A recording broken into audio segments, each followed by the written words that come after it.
9월 15일 매일 아침 말씀 묵상의 시간에 오신 여러분을 진심으로 환영합니다. 계시록에 나오는 종말의 기별 두 번째 시간입니다. 또 보니 다른 천사가 공중에 날아가는데 땅에 거주하는 자들 곧 모든 민족과 종족과 방언과 백성에게 전할 영원한 복음을 가졌더라. 그 큰 음성으로 이르되 하나님을 두려워하며 그에게 영광을 돌리라. 이는 그의 심판하실 시간이 이르렀음이니 하늘과 땅과 바다와 물들의 근원을 만드신 이를 경배하라 하더라. 계시록 14장 6절 7절. 오늘의 본문의 말씀 계시록 14장 14절에서 20절 말씀입니다. 또 내가 보니 흰 구름이 있고 구름 위에 인자 같은 이가 앉았는데 그 머리에는 금변류관이 있고 그 손에는 예리한 낫을 가졌더라. 또 다른 천사가 성전으로부터 나와 구름 위에 앉은 이를 향하여 큰 음성으로 외치이르되 당신의 낫을 휘둘러 거두소서. 땅의 곡식이 다 익어 거둘 때가 이르렀음이니이다 하니 구름 위에 앉으신 이가 낫을 땅에 휘두르매 땅의 곡식이 거두어지니라. 또 다른 천사가 하늘에 있는 성전에서 나오는데 역시 예리한 낫을 가졌더라. 또 불을 다스리는 다른 천사가 제단으로부터 나와 예리한 낫을 가진 자를 향하여 큰 음성으로 불러 이르되 내 예리한 낫을 휘둘러 땅의 포도송이를 거두라. 그 포도가 익었느니라 하더라. 천사가 낫을 땅에 휘둘러 땅의 포도를 거두어 하나님의 진노의 큰 포도주 틀에 던짐에 성 밖에서 그 틀이 밟히니 틀에서 피가 나서 말 굴레까지 닿았고 1600 스타디온에 퍼졌더라. 오늘 성경절을 중심으로 계시록 14장이 왜 계시록의 중심인가? 계시록 14장의 추수의 상징은 무엇인가? 계시록 14장 6절 7절에 나오는 이 세 천사의 기별 영원한 복음은 재림 교인으로서 우리의 정체성에 대하여 무엇을 말해주는가? 첫 번째, 계시록 14장이 왜 계시록의 중심인가? 이것은 계시록 14장에 영원한 복음이 나옵니다. 이 영원한 복음이야말로 이제까지의 성경의 요약이요, 또 앞으로 나오는 계시록 마지막까지의 두 갈림길을 보여주는 결정적인 복음입니다. 영원한 복음이라고 이야기하는 것은 첫 번째, 창세기부터 계시록까지의 변함없는 복음입니다. 그러하기에 영원한 복음입니다. 곧 그 내용은 예수님이 우리의 창조주시오 구원자시오 이 세상 역사의 주관자라고 하는 유일한 복음입니다. 그래서 죄로 말미암아 죽을 수밖에 없는 우리 인류가 구원을 얻을 수 있는 유일한 길은 예수 그리스도를 창조주로 인정하고 우리의 개인의 구원자로 받아들이며 매일의 삶을 주님의 주관하시는 손길 위에 맡길 때 이루어지는 것입니다. 이외에 다른 복음은 없습니다. 바울이 그렇게 목숨 바쳐서 외쳤던 진리, 12 사도들이 온전히 헌신했던 이 복음, 하늘에서 온 천사라도 다른 복음을 전하면 저주를 받을 이 복음이 창세기부터 계시록까지 변함없는 유일한 복음, 영원한 복음입니다. 계시록 14장의 이 영원한 복음이라고 다시 한번 이야기하는 것은 이 영원한 복음을 받아들이냐 거절하느냐에 따라서 이 땅에 존재하는 모든 사람들의 영원한 운명이 결정되어지는 영원한 운명을 결정하는 복음이기에 영원한 복음이라고 말합니다. 이 영원한 복음은 창세기부터 계시록까지 변함없는 복음이지만 세 번째 의미는 각 시대마다 전해졌던 구체적인 행동 순종을 요구하는 복음이기에 영원한 복음이라고 이야기합니다. 각 시대마다 어떤 구체적인 행동을 요구하는지는 우리가 지난 시간에 배웠습니다. 그 내용은, 구체적인 내용은 창조주 하나님을 경배하라는 것입니다. 우리 인생에게 하나님은 선포하십니다. 누가 너를 이 땅에 있게 하고 누가 너를 존재했느냐? 너를 이 땅에 있게 하신, 그리고 너를 위하여 천지 만물을 창조한 창조주 하나님을 올바로 예배하라. 내 삶의 주인이 누구냐 하는 예배 회복이 첫 번째 기별의 내용입니다. 두 번째는 바벨론에서 나오라. 창조주를 인정하지 않는 거짓 가르침, 세상의 거짓 학문, 거짓 진리책에서 나오라. 그럴 뿐 아니라 하나님을 바르게 섬기지 않은 혼합된 바벨론의 포도주를 마시는 거짓 교회에서 나오라고 하는 것입니다. 세 번째 기별은 너희들이 바벨론 속에 있으면 짐승의 표를 받게 된다. 짐승의 표를 받지 말고 하나님의 인을 받으라. 하나님의 인은 곧 하나님의 계명과 예수의 믿음을 가진 참 성도들의 증거표를 받는 것입니다. 이것이 오늘날 이 땅에 존재하는 모든 사람들의 운명을 결정짓는 최종적인 성경에 나와 있는 모든 복음의 요약이요 핵심이 되기 때문입니다. 뿐만 아니라 이 요한계시록 14장의 기별은 그 다음 15장부터 계시록 22장까지의 내용에 대한 핵심 기별입니다. 요한계시록 14장 다음에는 다른 복음이 없습니다. 하나님의 마지막 호소창인 것입니다. 15장은 새 천사의 기별을 받을 자가 부를 노래가 기록되어져 있습니다. 요한계시록 14장의 내용이 정말 성경 전체의 마지막 두 갈림길을 보여주는지 우리는 구체적인 성경절을 통하여 확인해 보겠습니다. 요한계시록 15장 3절에 보면 유리바닷가에 서서 하나님의 금은구를 가지고 하나님의 종 모세의 노래, 어린 양의 노래를 부를 사람들의 성리의 노래가 나오는데, 그 노래는 아무나 부르는 것이 아니라 2절에 보면 분명히 이야기하기를 짐승과 그의 우상과 그의 이름의 수를 이기고 벗어난 자들이 부를 노래라고 이야기합니다. 곧 새천사의 기별과 연관된 코드로 요한계시록 15장이 기록되어져 있음을 확인하게 되는 것입니다. 15장의 내용은 새천사 기별을 받을 자가 부를 노래를 이야기합니다. 요한계시록 16장은 새천사의 기별을 거절한 자가 받을 재앙을 이야기해 줍니다. 그래서 그 7재앙을 얘기해주는 첫 번째 재앙에 첫째가 가서 그 대접을 땅에 소돔에 악하고 독한 헌내가 짐승의 표를 받은 사람들과 그 우상에게 경배한 자들에게 나더라라고 기록해 줍니다.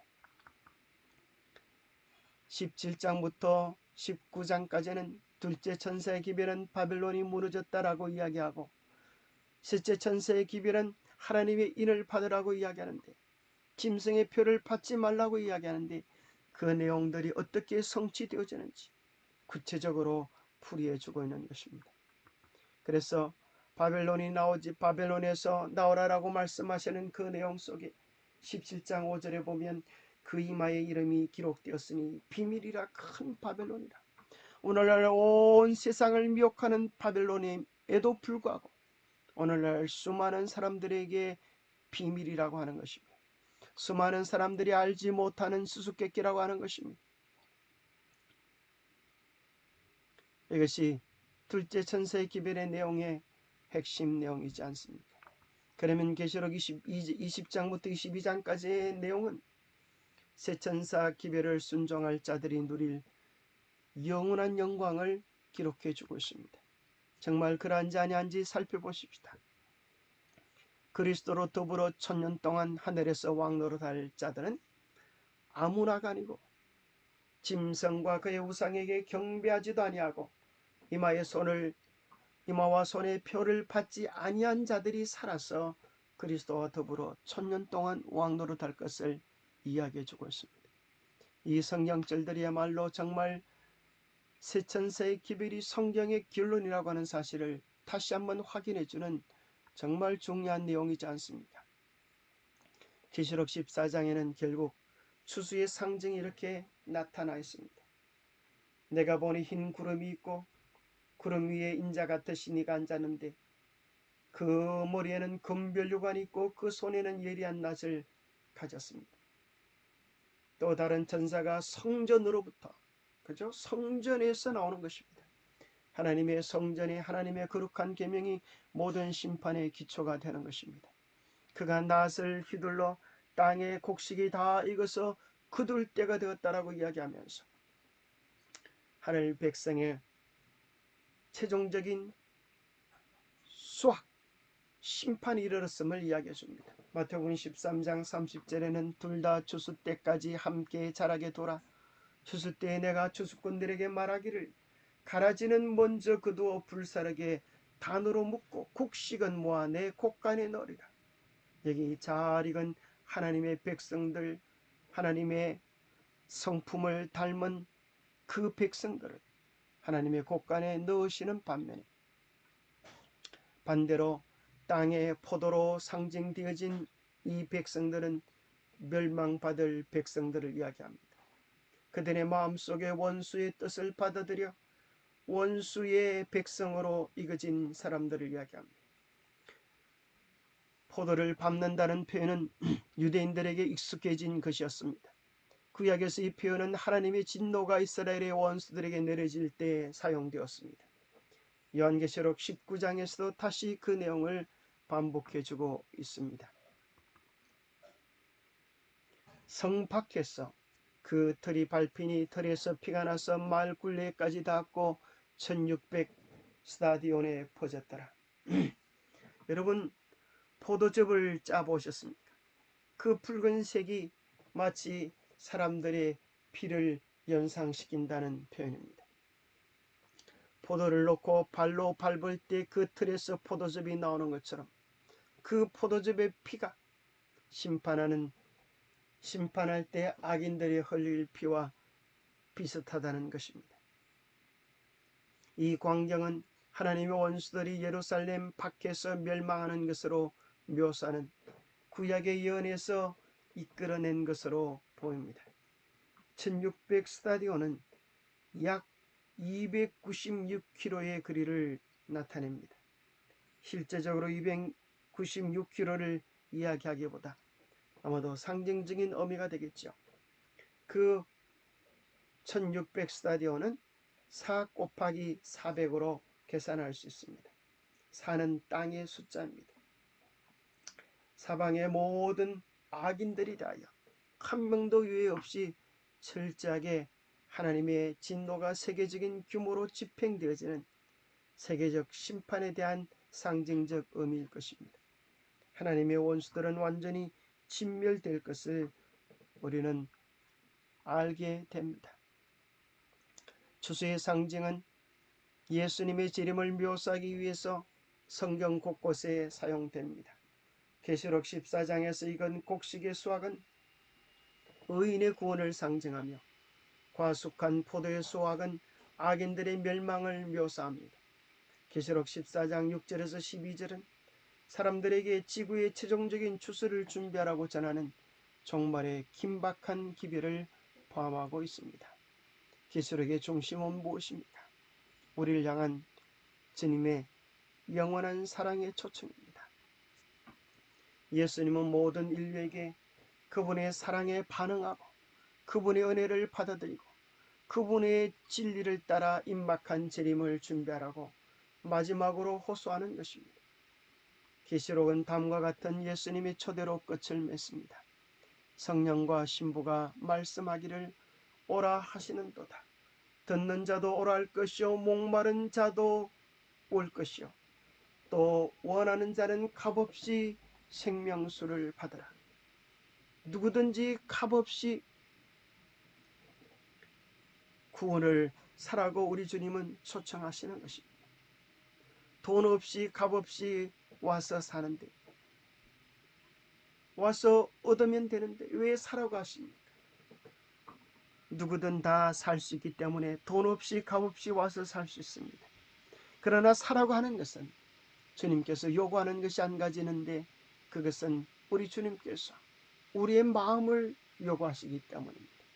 예수 그리스도께 온전한 마음을 바치는 자는 누구든지 영생을 맛볼 수 있습니다. 그러나 아무리 믿음이 좋다고 자부할지라도 우리 주님께서 주시는 이 구체적인 영원한 복음을 거절할 때 그는 이 구원의 은혜를 누릴 수 없는 것입니다. 우리 주님은 영생을 원하는 자에게, 구하는 모든 자에게 자신에게 오라고 초청하는 것입니다. 재림교인으로서 이 세천사의 기별은 우리의 정체성에 대하여 무엇을 말합니까?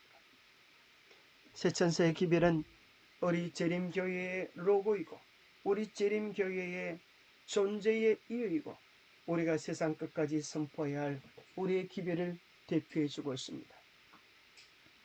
또 보니 다른 천사가 공중에 날아가는데 땅에 거하는 자들 곧 모든 족속과 종족과 모든 민족과 종족과 방언과 백성에 전할 영원한 복음을 가졌더라. 그가 큰 음성으로 이르되 하나님을 두려워하며 그에게 영광을 돌리라. 이는 그의 심판하실 시간이 이르렀음이니 하늘과 땅과 바다와 물들의 근원을 만드신 이를 경배하라 하더라. 왜 이 복음을 공중에 날아가며 외치하겠습니까? 그것은 긴급하다는 의미일 것입니다. 땅에 왜 있는 모든 족속들에게 이 복음을 전해야겠습니까? 왜 그냥 단순히 민족이라고 하지 않고 종족과 방언과 백성이라고 이야기하십니까? 모든 사람에게 빠짐없이 전거해야 될 복음이기 때문인 것입니다. 이 복음에 따라서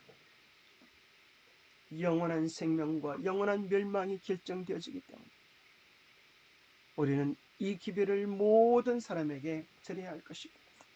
공중에 날아가는 이 천사는 누구입니까? 이 천사의 사명은 무엇입니까? 천사, 이것은 상징적인 이상이다.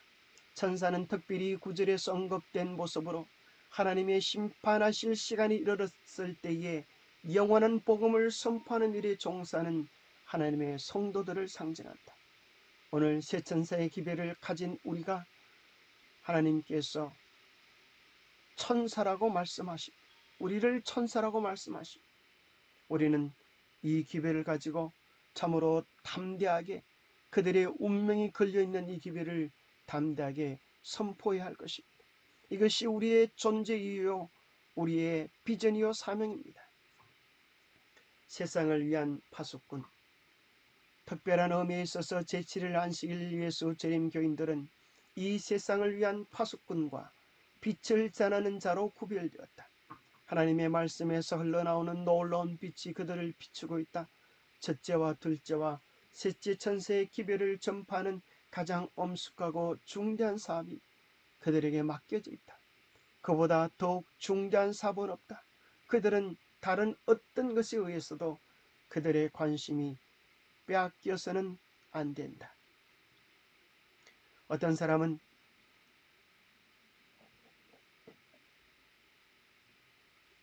안식일이 하나님의 인인가? 라고 하는 그 내용에 대하여 새빨간 거짓말이라고 설교하는 내용을 들었습니다. 정말 누가 새빨간 거짓말을 하고 있는지 머지않아 시대적 징조가 거기에 대한 답을 줄 것입니다.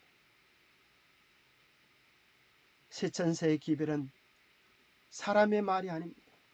요한계시록 14장에 나타난 분명히 변할 수 없는 이 시대의 마지막 사람의 운명을 결정하는 하나님의 말씀인 것입니다. 인간이 세운 모든 바벨론 이론들은 영락없이 무너져버리고 오직 하나님의 말씀만 우뚝 서게 될 것입니다. 여러분, 무너질 바벨론을 쫓을 것입니까? 견고한 하나님의 말씀을 쫓을 것입니까? 기도하겠습니다. 하나님 아버지, 온 세상에 전파할 이 귀중한 기별을 부족한 저희들에게, 연약한 저희들에게 맡겨주심을 인하여 감사합니다. 우리의 연약함 때문에, 우리의 부족함 때문에 이 일이 그르칠 수 없는 까닭은 주님께서 성령을 통하여 우리와 함께 하시기 때문입니다. 우리는 연약하나 하나님은 강하시고, 우리는 무지하나 하나님은 지혜로우시고, 우리는 힘이 없으나 주님은 큰 능력을 가지고 계심을 인하여 감사합니다. 우리는 한 치 앞도 내다볼 수 없지만 주님은 이 모든 세상의 장래를 내다보시고 이 세상의 영원한 운명을 결정할 기별을 우리에게 맡겨주심을 인하여 감사합니다. 우리의 능력과 자원으로는 절대 이 사명을 완수하지 못할 것은 너무나 분명한 일입니다. 주님, 저희에게 예수님의 가슴에 불타오르셨던 그 불을 주시옵소서. 이른배의 역사를 이루었던 성령을 우리에게 주셔서 다시 한번 늦은 비의 역사를 이 땅에 이루어 주시옵소서. 어둠 속에 있는 수많은 백성들이 진리의 빛을 밝히 보고 예수 그리스도께 온전한 심령을 드리도록, 오 하나님, 우리에게 주신 이 영원한 복음의 기치를 높이 들 수 있도록 도와주시옵소서. 성령님, 오늘도 우리의 마음을 주장하여 주셔서 하나님의 백성들로 용기 있고 담대하게 살아갈 수 있도록 우리 모두를 축복해 주시옵기를 우리 주 예수 그리스도 이름 어지하여 간절히 간구하옵나이다. 예, 감사합니다. 오늘도 주님 안에서 주와 함께 행복을 누리는 복되어 있는 날 하루 되시기를 간절히 바랍니다. 감사합니다.